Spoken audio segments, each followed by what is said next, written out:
नमस्कार, न्यूज की पाठशाला में आप सभी का स्वागत है। मैं हूं सुशांत सिन्हा। वो पाठशाला जहां सबकी क्लास लगती है और आजकल क्लास लगने से बहुत लोग परेशान भी, तो परेशानी बढ़ती रहनी चाहिए क्योंकि पब्लिक का काम हमें ही आसान करना पड़ता है। यहां खबर का हर चैप्टर विस्तार से खोलते हैं ताकि आप उस खबर के मास्टर बने, और साथ ही न्यूज का इकलौता फैमिली शो है क्योंकि खबर उस अंदाज में है जो आपको और आपके बच्चों को दोनों को समझ में आएगी। तो अटेंडेंस लगाते हैं, शुरू करते हैं आज की पाठशाला।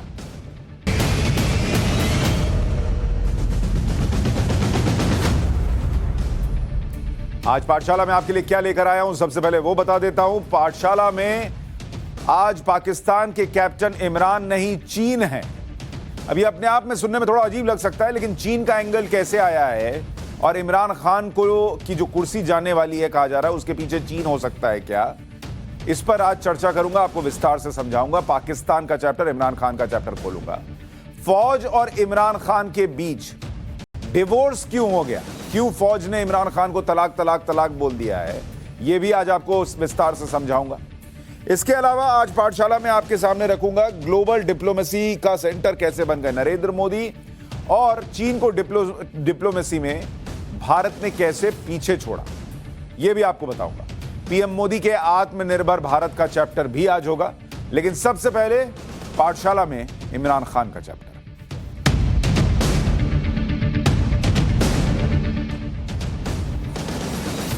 पाकिस्तान में इमरान खान की इनिंग खत्म होने वाली है। बहुत बैटिंग की है वो, लेकिन अब उनको पवेलियन जाना होगा और ये सब जान चुके हैं। लेकिन आज पाठशाला में हम आपको बताएंगे कि इमरान खान की कुर्सी पाकिस्तान में नहीं, चीन से खींची जा रही है।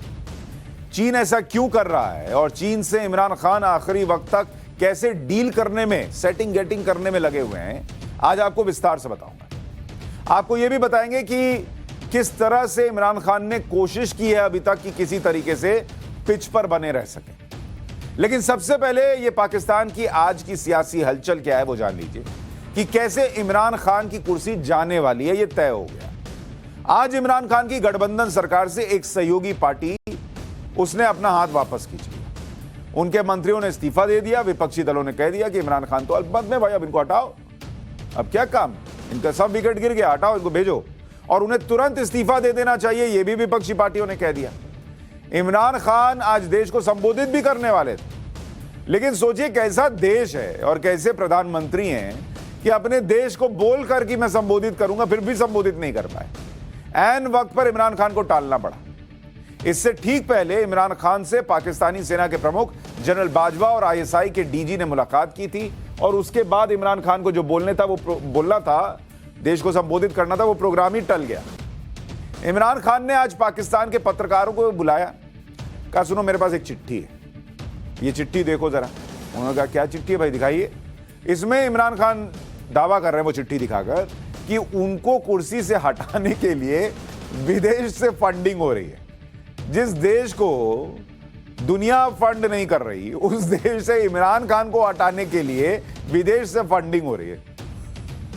अपने आप में कहानी है नहीं, लेकिन चलिए ठीक है, बोल रहे हैं तो मानिए, अभी थोड़ी देर अभी तो है ना।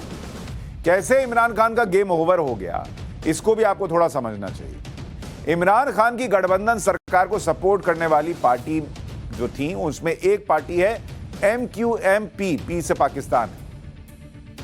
MQMP ने विपक्षी पार्टी पाकिस्तान पीपल्स पार्टी PPP से हाथ मिला लिया।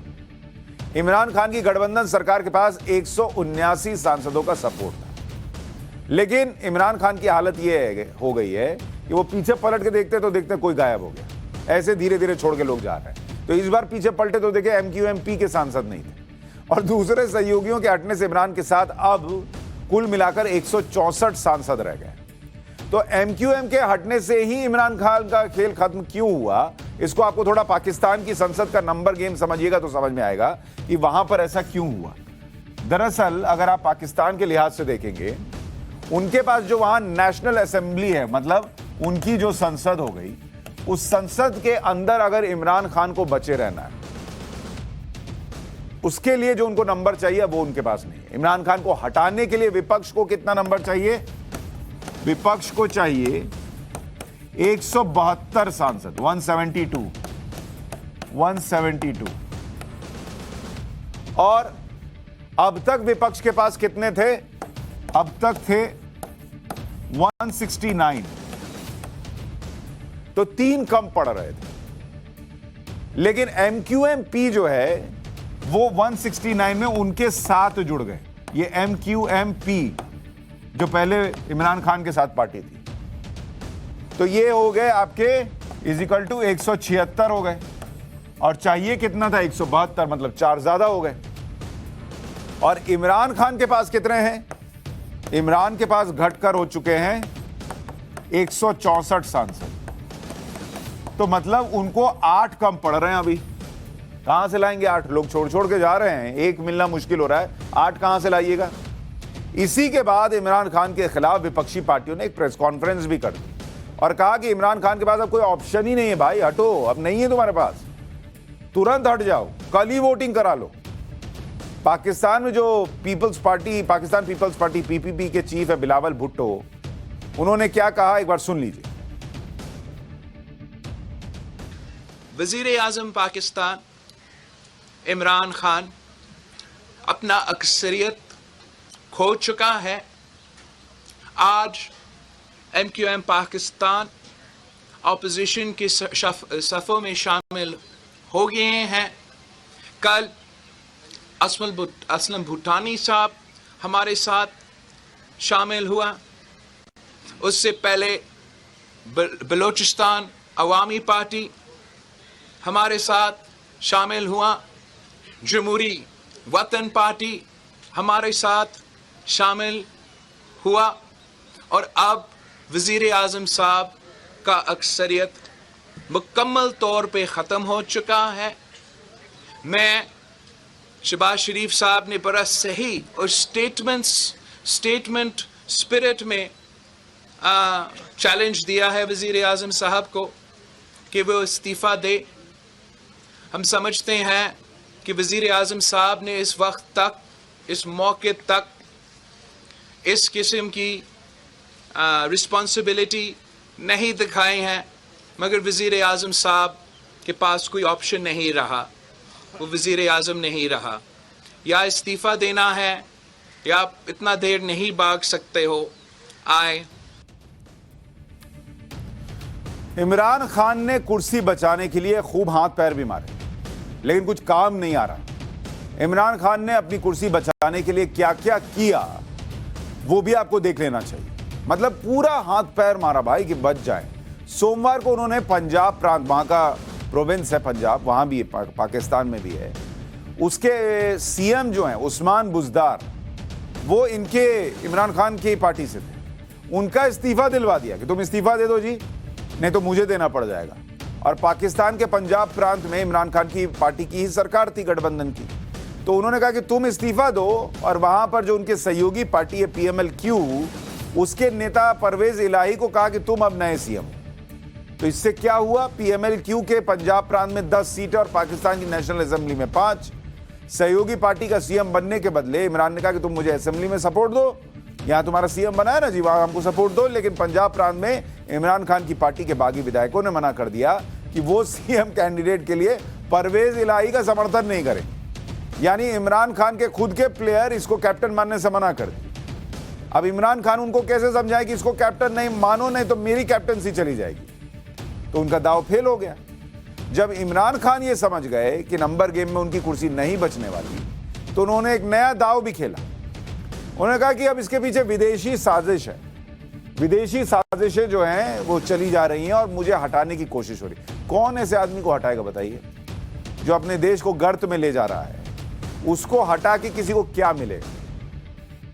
लेकिन इनको कुछ सूझा नहीं, तो इन्होंने कहा कि भाई यही है। इमरान खान ने दावा किया कि विपक्ष के अविश्वास प्रस्ताव के पीछे विदेश से फंडिंग हो रही है। इनका बस चलता तो कहते कि भाई मुझे हटाने के लिए जो फंडिंग कर रहे हो उससे अच्छा मेरे देश को दे दो, कुछ दिन हमारा देश और चल जाएगा।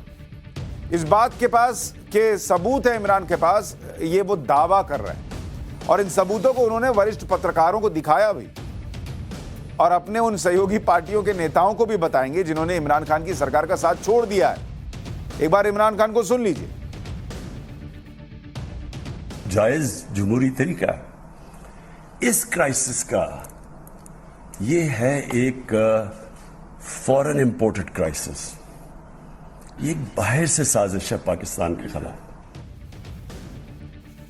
कुर्सी बचाने के लिए इमरान खान चीन की भी शरण में। बिना पाकिस्तान की अगर आप चर्चा करें तो बिना चीन के खत्म ही नहीं हो सकता।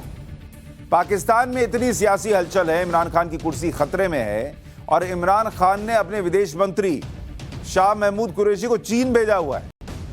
यहां अपनी कुर्सी बच नहीं रही और ऐसे में इनका विदेश मंत्री चीन में बैठा हुआ है। चीन में अफगानिस्तान के पड़ोसी देशों के विदेश मंत्रियों की बैठक हो रही है जो 31 मार्च तक चलेगी। कहने को तो शाह महमूद कुरैशी का यह दौरा पहले से तय था, लेकिन इसे इमरान का कुर्सी बचाने का एक और दांव बताया जा रहा है। इमरान खान जिस विदेशी साजिश की बात कर रहे हैं, क्या उनका इशारा चीन की तरफ है?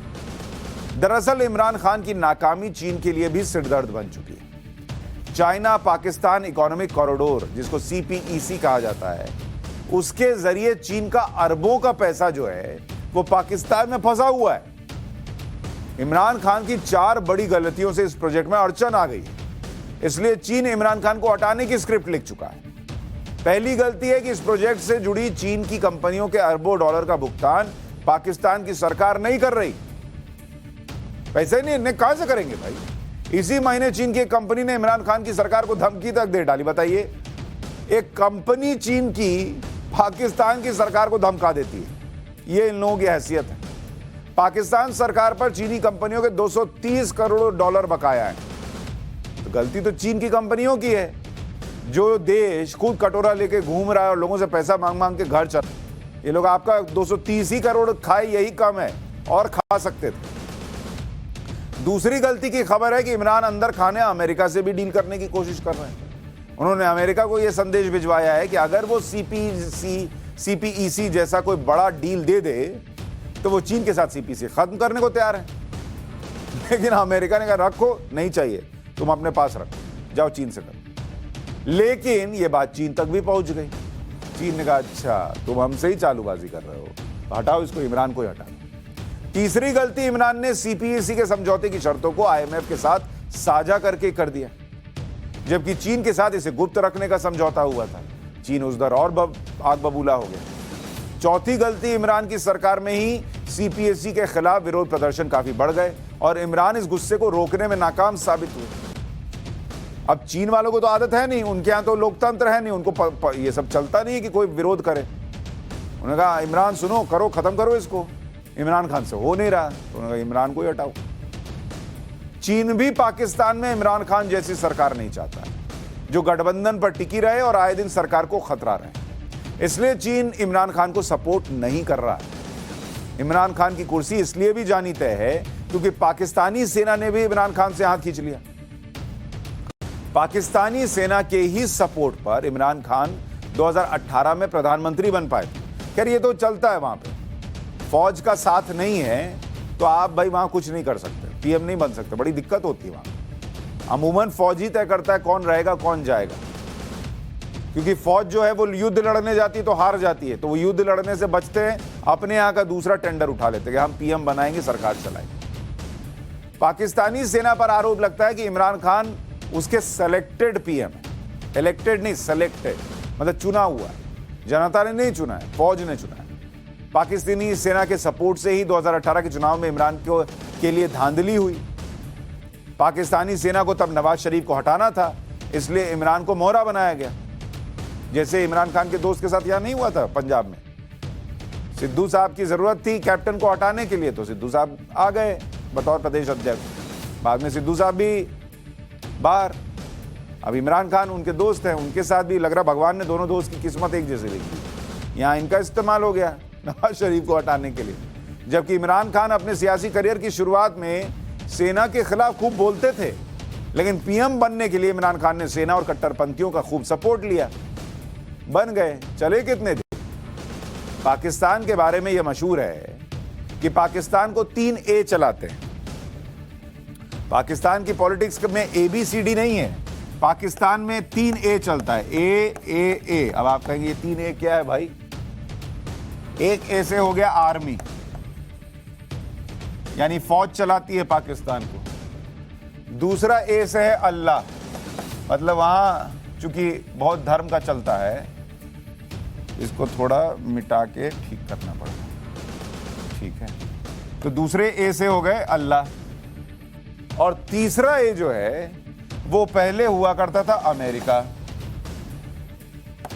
लेकिन अब क्या हुआ कि ये अमेरिका कट गया और अब यहां हो गया चाइना।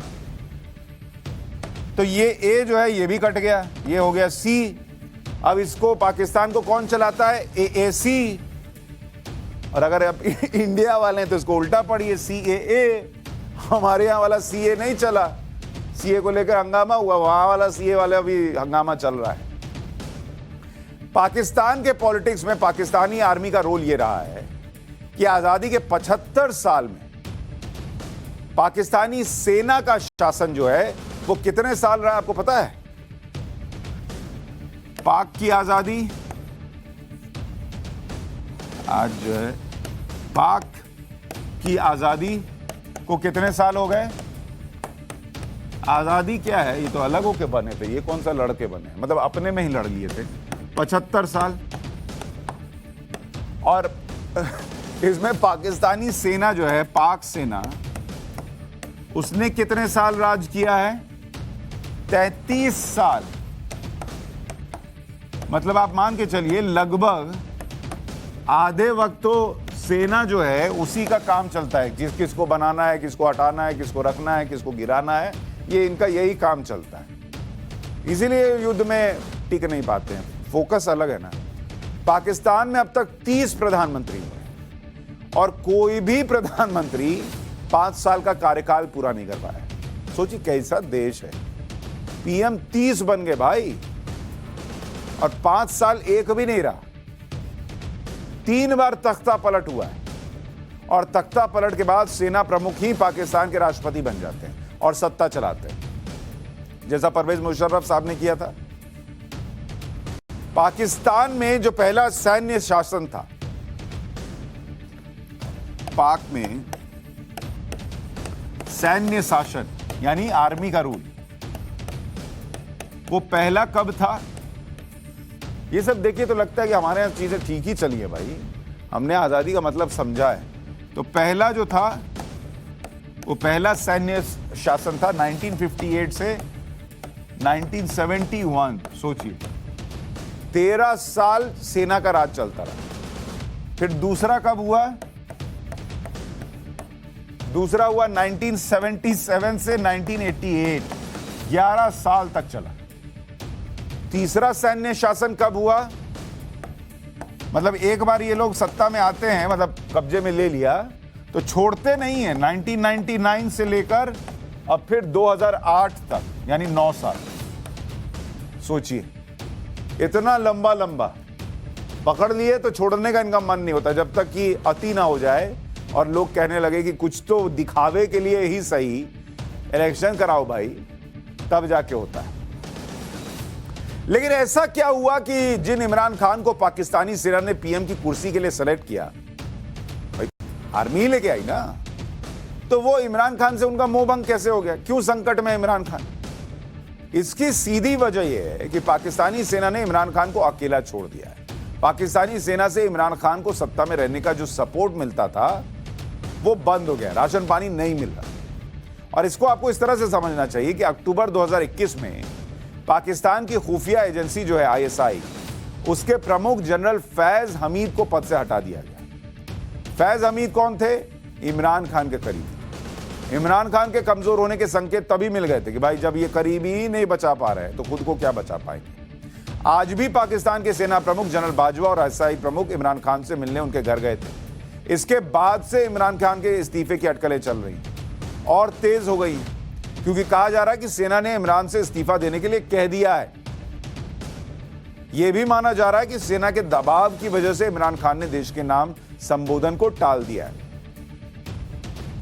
जब इमरान खान सत्ता में आए तो यही कहा जा रहा था कि इमरान खान ही इकलौते प्रधानमंत्री होंगे जो 5 साल पूरा कर लेंगे, उनसे भी ना हो पाए। लेकिन कहा क्यों जा रहा था? इसके पीछे वजह थी, इमरान को सेना का सपोर्ट था, लेकिन सेना भी इमरान खान का साथ इसलिए नहीं दे रही है क्योंकि पाकिस्तान में आर्थिक हालात बहुत बिगड़ गए। बढ़ती महंगाई की वजह से लोगों में बहुत गुस्सा है। अच्छा, इमरान खान वो शख्स है जो एक दिन कह दिए थे कि मैं क्या लोगों के आलू टमाटर के दाम कम करने के लिए पीएम बना हूं, ये बोल दिए थे। लेकिन लोगों में जो गुस्सा है महंगाई को लेकर, अगर वो कम नहीं हुआ, और कम कैसे होगा? बदलाव से। बदलाव नहीं हुआ तो ये गुस्सा और बढ़ेगा। पाकिस्तान की सेना ऐसा कुछ चाहती नहीं है। इमरान खान के 3 साल के कार्यकाल में महंगाई दर जो अंकों में रही वो आपको देखनी चाहिए। इमरान के कार्यकाल में महंगाई आप देखिए, रिटेल महंगाई दर जो है ये रही 12%, 12%। ये पाकिस्तान का आपको बता रहा हूं। और होलसेल महंगाई ये रही 23%। अब आप सोचिए, ये हालत है इस देश में, पाकिस्तान के अंदर 23.6% की महंगाई रही। कुकिंग ऑयल के दाम कितने बढ़े? 130%, 130% ऊपर गए कीमत। फ्यूल की कीमत एक साल में कितनी बढ़ी? तेल की 45% का जंप है एक साल के अंदर। लोग बाप बाप कर रहे हैं, त्राहिमाम मचा हुआ है। 1 लीटर पेट्रोल जो है, 1 लीटर पेट्रोल पाकिस्तान में कितने का मिल रहा है आपको पता है? 150 रुपया का, 150 रुपीज। गैस सिलेंडर कितने का मिलता है आपको पता है पाकिस्तान में? 12,000 रुपए का। 1 किलो चीनी लेने जाइएगा तो स्वाद कड़वा हो जाता। 100 रुपए चीनी मिल रही है। 1 लीटर दूध, 1 लीटर दूध पीने या लाने जाइएगा तो आपका जो है दिमाग खराब हो जाएगा। 150 रुपए लीटर बिक रहा है। 1 किलो टमाटर 80 रुपए, आलू 55 रुपए का बिक रहा है पाकिस्तान। 1 किलो प्याज 52 रुपए मिल रहा है वहां पर। सोचिए ये हालत है। तो सेना को लगा कि इतनी महंगाई है, इस आदमी से तो कुछ होना नहीं है, इसके चक्कर में हम न नप जाए, हटाओ इसको। चीन वैसे ही नहीं चाह रहा है। 2018 में इमरान खान नया पाकिस्तान का नारा लेकर सत्ता में आया था। तब पब्लिक को थोड़ी पता था कि नया पाकिस्तान ये होगा कि वहां इतनी महंगाई होगी। इमरान ने गद्दी संभाली तब भी पाकिस्तान की आर्थिक स्थिति ठीक नहीं थी, और इमरान भी इसकी मरम्मत करने में फेल साबित हो गए। साल 2018 से इमरान खान 4 वित्त मंत्री बदल चुके हैं और दर्जनों वित्त सचिव बदल चुके हैं। उनको यह लगता है कि शायद वित्त मंत्री बदलूंगा तो कुछ हो जाएगा। फोन लगा, सुनो तुम ठीक करोगे, आओ। फिर उसका होता तो उसका नंबर डिलीट कर देते, ब्लॉक कर देते, फिर दूसरे को लगाते, सुनो तुम करोगे क्या। ऐसे चल रहा है मामला पाकिस्तान के अंदर। लेकिन आपके देश की नीतियां ही गड़बड़ हैं तो वित्त मंत्री क्या करें? इमरान खान के 3 साल के शासन पाकिस्तान पर कर्ज दोगुना हो गया। पाकिस्तान पर कुल कर्ज कितना आपको पता है? 42.4 लाख करोड़ रुपए। और इस कर्ज में से, कुल कर्ज में से 15 से 20% अकेले चीन का कर्ज है। और पाकिस्तान की जीडीपी का करीब 6.15% कर्ज है। और इमरान खान ने जब से कुर्सी संभाली है तब से अब तक में कर्ज कितना बढ़ा आपको पता है? 185% ऊपर चला गया है। मतलब ये भाई तो और कर्जा लेकर देश को डुबो दिए। $1 की कीमत पाकिस्तान में, आप देखिए 21 अगस्त को $1 की कीमत क्या थी? $1 इसकी कीमत थी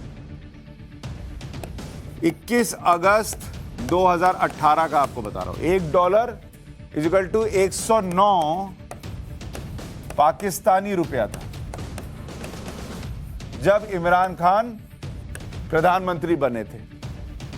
30 मार्च 2022, 30 मार्च 2022 यानी आज के दिन $1 की कीमत हो गई है 182 पाकिस्तानी रुपीस।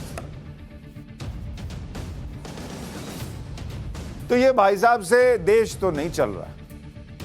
लेकिन क्रिकेट खेलते खेलते अगर आप किसी को, क्रिकेट खेलने वाले को देश चलाने दीजिएगा तो यही होगा ना। उनको लग रहा है कि मैं रन नहीं बना रहा हूं तो कोई और बना देगा। अरे बॉस, आपको रन बनाना पड़ेगा, आपको कप्तान चुना गया, आपको डिसीजन लेने पड़ेंगे। इमरान खान पीएम के तौर पर फेल रहे, किस्मत ने उन्हें पीएम बनाया था, ठीक वैसे ही जैसे किस्मत ने उन्हें 1992 का वो वर्ल्ड कप जिताया था। किस्मत से जीते थे भाई। जिस वर्ल्ड कप की जीत के लिए उन्हें हीरो माना जाता है, उसमें किस्मत का बड़ा रोल था। इमरान खान का क्रिकेटिंग करियर 21 साल का रहा। 1971 से लेकर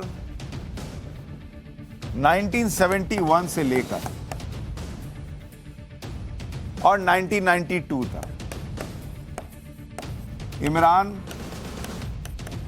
का क्रिकेट आपको समझा रहा हूं, 1971 से 1992 तक।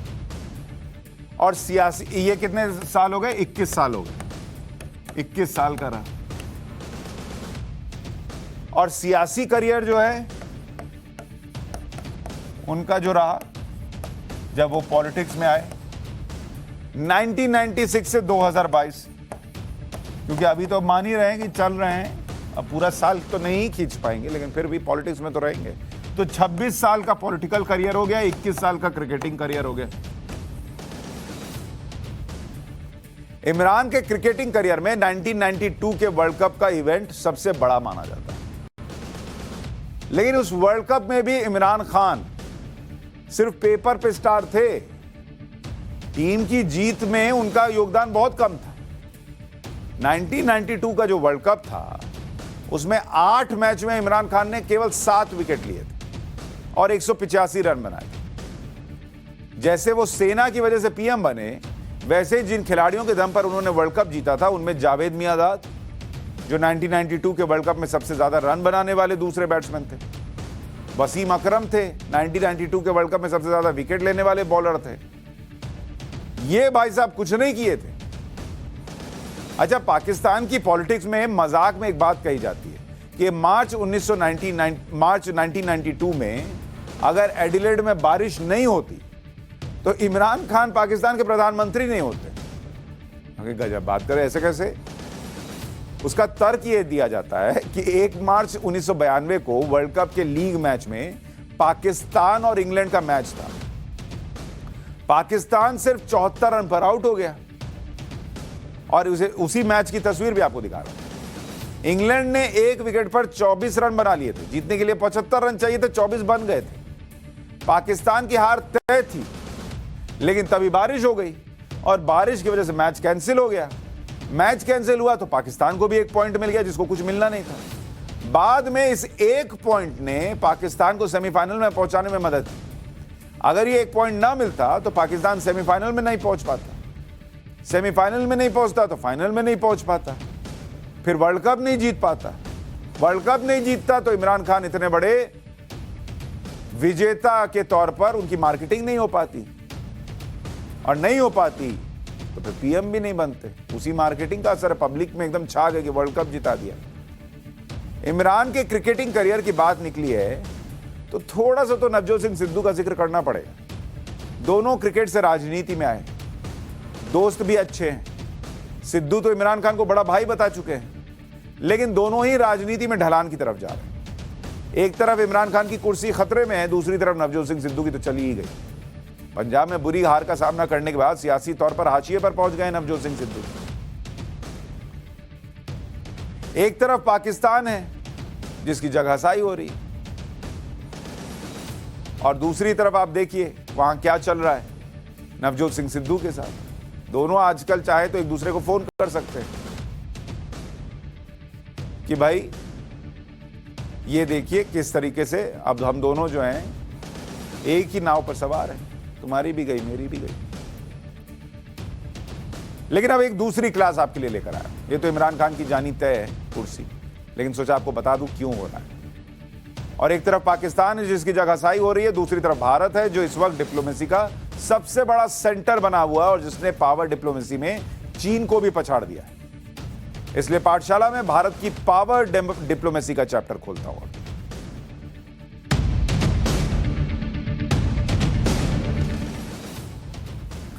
ग्लोबल डिप्लोमेसी का नया एड्रेस इंडिया बन गया। डिप्लोमेटिक कैलेंडर देखें तो आने वाले दिनों में रूस, अमेरिका, इजराइल, यूके, जर्मनी के अलावा कई यूरोपियन यूनियन के देशों के बड़े नेता और अधिकारी या तो भारत आने वाले हैं या फिर भारत में मौजूद हैं। 31 मार्च से 1 अप्रैल तक अब भारत की ताकत देखिए, भारत की डिप्लोमेसी देखिए। 31 मार्च से लेकर 1 अप्रैल मतलब 2 दिन। 1 अप्रैल एक तो रूस के विदेश मंत्री आ रहे हैं, रूस के विदेश मंत्री, और जिस तरह के हालात बने हुए हैं रूस और यूक्रेन के बीच, ये दौरा अहम है। सरगई लावरोव उनका नाम है, वो भारत के दौरे पर है। इससे पहले रूस के राष्ट्रपति जो हैं वो आके जा चुके हैं, बीच युद्ध में नहीं, उसके पहले आए थे। अच्छा, इससे पहले 30 मार्च से 31 मार्च 2 दिन अमेरिका ने अपने डिप्टी एनएसए को 2+2 डिप्यूटी एनएसए ये अमेरिका ने भेजा था। 2 दिन यानी आज और कल चलेगा, 2+2 वार्ता है। अच्छा, 31 मार्च को ब्रिटेन की विदेश मंत्री एलिजाबेथ ट्रेस जो हैं वो भारत के दौरे पर आएंगी। आज सुबह ही मेक्सिको के विदेश मंत्री 3 दिन की भारत यात्रा पर पहुंचे हैं। 3 अप्रैल को इजराइल के पीएम भारत आने वाले हैं, लेकिन उन्हें कोविड हो गया, इसलिए नई डेट निकाली जा रही है। 25 मार्च को चीन के विदेश मंत्री वांग यी भारत आए थे। सब भारत के चक्कर लगा रहे हैं। यूक्रेन संकट के बीच चीन भी भारत के साथ तनाव को कम करना चाहता है, इसलिए चीन के विदेश मंत्री 25 मार्च को भारत आए थे। 3 घंटे लंबी मीटिंग चली और चीन के विदेश मंत्री वांग यी ने कहा था कि भारत और चीन पार्टनर है, ना कि एक दूसरे के विरोधी। लेकिन भारत के विदेश मंत्री एस जयशंकर ने उन्हें खरी खरी बात सुना दी थी। एस जयशंकर ने साफ कह दिया था कि दोनों देशों के रिश्ते सामान्य नहीं है और ये रिश्ते तब तक सामान्य नहीं हो सकते जब तक सीमा पर तनाव खत्म नहीं हो। एस जयशंकर ने, विदेश मंत्री ने कहा था कि चीन ने सीमा पर बड़ी तैनाती कर रखी है, जो 1993 से 1996 के समझौतों का सीधा उल्लंघन है। भारत और चीन के बीच 15 दौर की बातचीत हो चुकी है, लेकिन विवाद हल करने की कोशिश चीन की तरफ से बहुत धीमी रफ्तार से चल रहा है। तो जबरदस्ती का दोस्ती मत दिखाइए। पहले उधर कम की बातचीत करना है, ठीक है, करेंगे, बेइज्जत करके थोड़ी निकाल देंगे, लेकिन पहले उधर कम कीजिए अगर ईमानदार है, जो कि चीन होता नहीं है। चीन को पछाड़ने वाली भारत की डिप्लोमेसी देखिए कि चीन के विदेश मंत्री के भारत दौरे के तुरंत बाद जब चीन के विदेश मंत्री नेपाल के दौरे पर चले गए, तो भारत के विदेश मंत्री एस जयशंकर 5 दिन के दौरे पर मालदीव और श्रीलंका चले गए। यानी चीन 1 कदम चल रहा है तो भारत 4 कदम चलता है।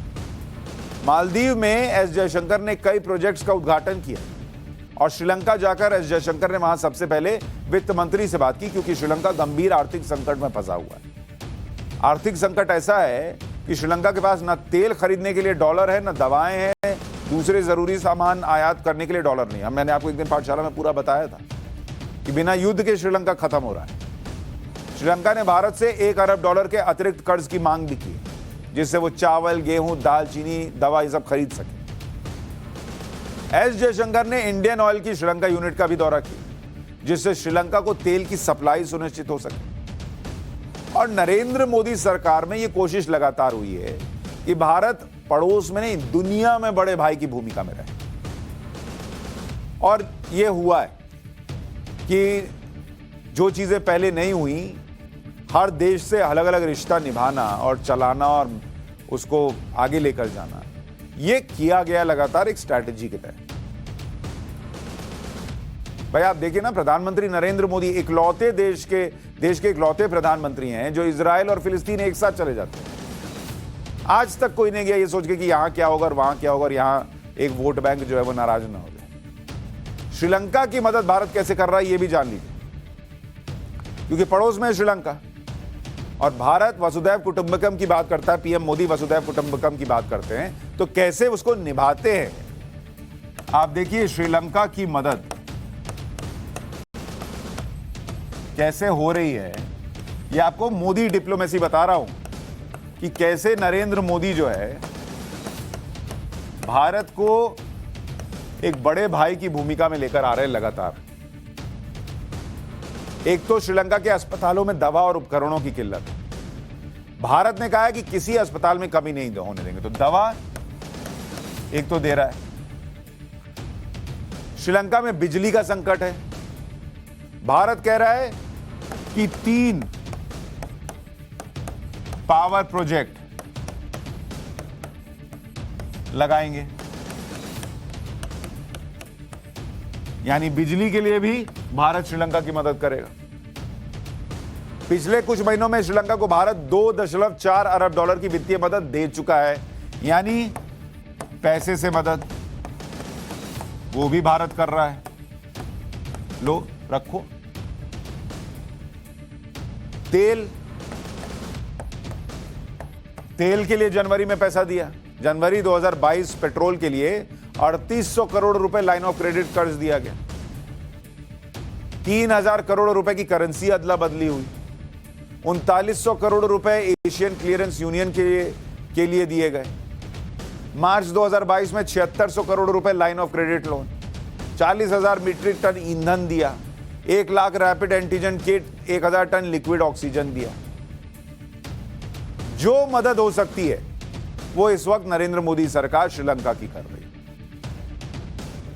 और दूसरी तरफ चीन है जिसने सिर्फ श्रीलंका का इस्तेमाल किया, कर्जा दे दे के ऐसा कर दिया कि आज श्रीलंका इस हालत में आ गया। तो ये डिप्लोमेसी लॉन्ग रन में कितना काम आएगी और भारत को की तस्वीर क्या बनाएगी वो आपको समझना चाहिए। पाठशाला में अब राष्ट्रवाद की क्लास और इसमें आत्मनिर्भर भारत का चैप्टर।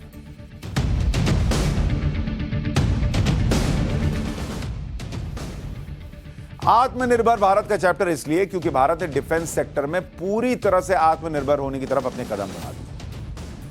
अब यह बहुत मुमकिन है कि आने वाले सालों में भारत कोई भी डिफेंस प्रोडक्ट इंपोर्ट ना करे, मतलब खरीदे नहीं, मंगाए नहीं बाहर से, और दुनिया भर की डिफेंस कंपनियां भारत में ही आकर हथियार और उपकरण तैयार करें। एक वक्त था कि भारत दुनिया में सबसे ज्यादा आर्म्स जो है वो इंपोर्ट करता था, लेकिन नरेंद्र मोदी ने आकर कहा कि नहीं, अपना बनाइए ना भाई, कितने दिन डिपेंडेंट रहिएगा। और उस आत्मनिर्भर भारत का एक इंपैक्ट ये भी है कि अगर आज भारत को लगता है कि रूस के साथ खड़े होना है, अमेरिका दबाव बनाता रह जाता है, क्या नहीं मानेंगे। आपको एक, जैसे आपके पास अगर कमाई के 2 जरिए हों तो आप किसी एक नौकरी में बॉस के गुलाम नहीं रहते ना, तुम नहीं दोगे, अपना कमाएंगे। तो वो कॉन्फिडेंस तुमसे नहीं हो, तुमसे खरीदने पे निर्भर नहीं है कि तुम नहीं दोगे तो हथियार नहीं हो, ये कॉन्फिडेंस लाना जरूरी था।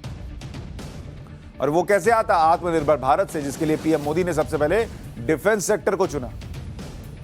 भारत दुनिया के बड़े हथियार इंपोर्टर्स में से, जो मैं आपको बता रहा था, 2017-2021 तक, यानी 5 साल के अंदर आप देखिए, 2017 से 2021, 5 साल में दुनिया के कुल हथियार आयात, दुनिया के कुल हथियार, मतलब दुनिया ने जितना हथियार इंपोर्ट किया, उस आयात का भारत ने कितना किया आपको पता है? 11%। 11% भारत ने किया। मतलब दुनिया में 11% तो अकेले भारत ले रहा है। सोचिए, सऊदी अरब के बाद सबसे ज्यादा हथियार कौन करता है? भारत करता है, हम करते हैं। डिफेंस इंपोर्ट करने में पैसा भी लगता है और यह पैसा विदेशी कंपनियों के पास जाता है। 2018-19 से 2020-21 तक 1,99,000 करोड़ की खरीद को मंजूरी दी गई। 1,99,000 करोड़, सोचिए कितनी बड़ी रकम है। इतने का सिर्फ हथियार खरीदने के लिए, इंपोर्ट के लिए इतना पैसा बाहर जा रहा है। और यह जरूरी था। पिछली सरकारों में चूंकि मॉडर्नाइजेशन नहीं हुआ तो यह जरूरी था। जैसे राफेल आया तो भारत की ताकत बढ़ी, लेकिन आप आत्मनिर्भर बनने वाले हैं और आज ही के आज बन जाएंगे और बाहर से खरीदना बंद कर देंगे, ये भी एक दिन में नहीं होता। लेकिन एक प्रोसीजर शुरू हो गया। ये 2 लाख करोड़ रुपए विदेशी डिफेंस कंपनियों के पास जाएंगे, लेकिन अब मोदी सरकार डिफेंस इंपोर्ट पूरी तरह से खत्म करने की प्लानिंग कर रही है, जिससे देश का पैसा देश में ही रहे। डिफेंस सेक्टर में पूरी तरह से आत्मनिर्भर होने के लिए मोदी सरकार का प्लान क्या है, ये आपको बताता हूं। रक्षा मंत्रालय के एक अधिकारी के मुताबिक भारत भविष्य में डिफेंस इंपोर्ट नहीं करेगा। सरकार विदेशी और स्वदेशी कंपनी में अंतर नहीं करती। विदेशी कंपनियां भारत में निर्माण करती हैं तो कोई दिक्कत नहीं। केंद्र सरकार 4 महीने से वैश्विक खरीद के मामलों की समीक्षा कर रहा है। मोदी सरकार ने 60,000 करोड़ की वैश्विक खरीद को रद्द भी कर दिया है। भारत किस तरह से डिफेंस इंपोर्ट कम करके एक्सपोर्ट बढ़ा रहा है, यह भी आपको जानना चाहिए। रूस का उदाहरण देखिए। 2012 से 2017 के बीच भारत ने 69% हथियार रूस से खरीदे और 2017 से 2021 के बीच भारत ने रूस से कितने प्रतिशत हथियार खरीदे? 46%। अब आप सोचिए कितना डिक्लाइन हुआ है। एक तरफ आप देखिए 2012 से 2017 ये रूस से बता रहा हूं, रूस से हथियार लिया, हथियार खरीदा। यह आंकड़ा देखिए, 2012 से 2017 में कितना खरीदा? 69% खरीदा। और 2017 से 2021 के बीच में कितना खरीदा? 46%। मतलब अगर आप देखें 23% कम हुआ है, 23% डाउन, नीचे चला गया। ये कोई मामूली बात है? 2015 के बाद से भारत का डिफेंस इंपोर्ट 33% कम हुआ है। भारत ने रूस से डिफेंस इंपोर्ट को धीरे धीरे कम किया।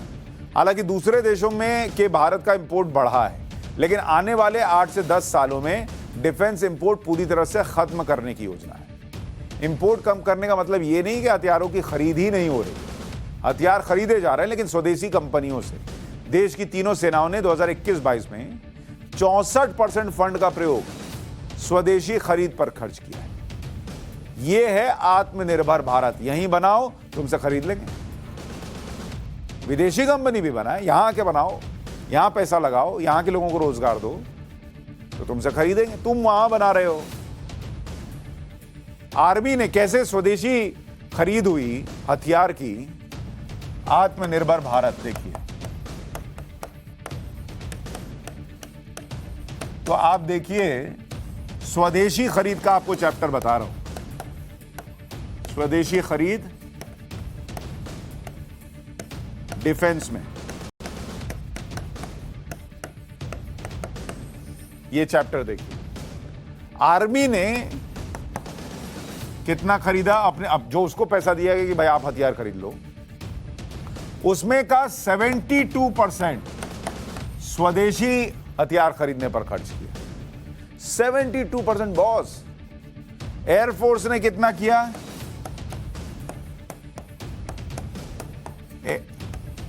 एयरफोर्स ने किया 59.2%। अब आप ये देखिए। और नौसेना ने कितना खर्च किया स्वदेशी हथियार खरीदने में? नौसेना ने खर्च किया 65.9%, मतलब करीब करीब 66%। अब आप बताइए, अभी बीच में पीएम ने कहीं बोला भी था शायद कि एक पूरी लॉबी है, बहुत खतरनाक और ताकतवर लॉबी, जो लगी रहती थी, और यह सच्चाई भी है कि कैसे उनका ही हथियार खरीदा जाए। बहुत करप्शन चला। अब जो लोग कहते हैं कि अरे वहां से इसलिए खरीद लिया कि उसको फायदा पहुंचाना था, उसको ये करना था, अब ये आंकड़े देखकर उनसे सवाल पूछना चाहिए कि अगर उस लॉबी के प्रभाव में होते तो अपने देश में इतना पैसा लगा रहे होते स्वदेशी कंपनियों में, आप सोचिए। और इसीलिए सवाल यह भी पूछा जाना चाहिए कि वो जो लॉबी थी वो इससे परेशान होकर भारत में माहौल खराब करने की कोशिश करती है।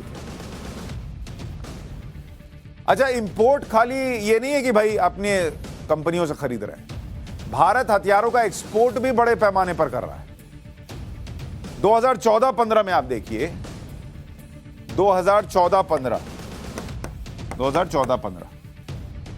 1941 करोड़ के हथियारों का निर्यात हुआ था। 1941 करोड़।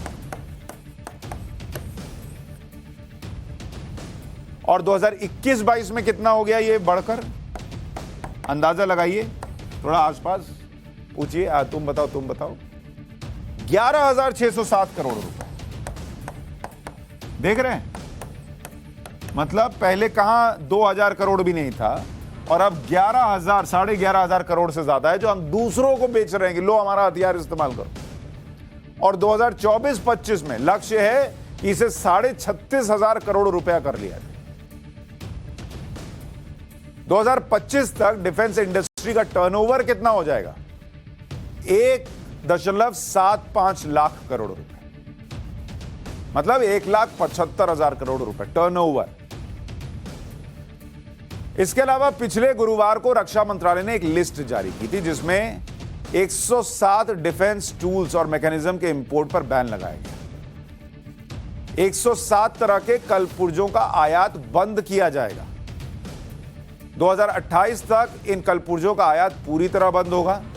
ये कलपुर्जे क्या है? T-92, T-72 tank, worship, helicopter, तोप, लड़ाकू वाहन, मिसाइल, रडार में प्रयोग होते थे।